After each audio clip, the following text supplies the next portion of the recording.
Poytaxtimizda mashhur xonanda, O'zbekiston xalq artisti, betakror ovoz sohibasi Sevara Nazarxonning konsert dasturi bo'lib o'tdi.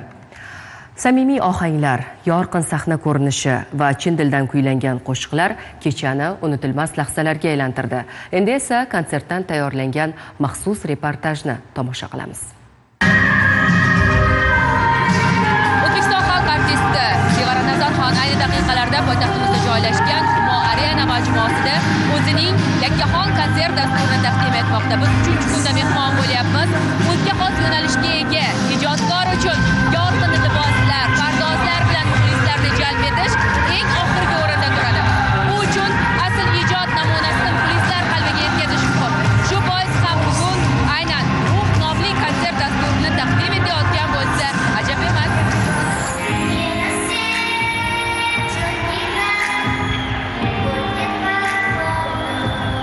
Konsertlar juda chiroyli bo'lyapti.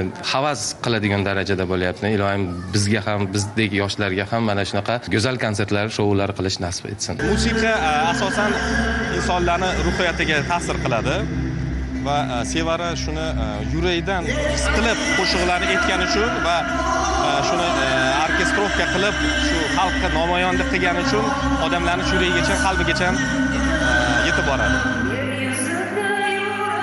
Musiqa inson qalb torlarini chertishi bor gap. Sevara Nazarxon o'zining samimiy taronalari bilan minglab insonlar ruhiyatiga ijobiy energiya taqdim eta oldi.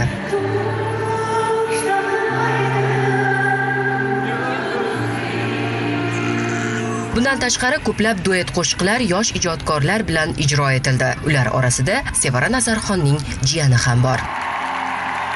Boshqalarga qaraganda meni ko'proq qiynaydilar, ko'proq sug'urib olish xohlaydilar. Даже repetitsiyalar ham shunaqa bo'ldi. Menimcha oqlay ololdim deb o'ylayman. Juda ham mazza qildik. Ayniqsa atmosfera, jonli ijro bu juda ham boshqa narsa. Juda ham odamlarning atmosferasi, mazza qilib ishladik. Musiqa, muhabbat va ruhiyat uyg'unligidagi oqshom uzoq vaqt muxlislar qalbida saqlanib qolishi aniq.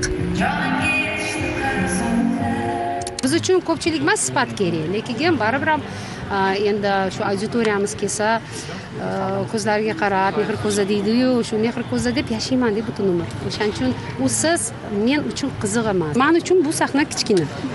Men qiynalmadim. Nigora Elmurodova, Oybek Mahkamov, Abbos O'tbosarov, Zamon informatsion dasturi uchun.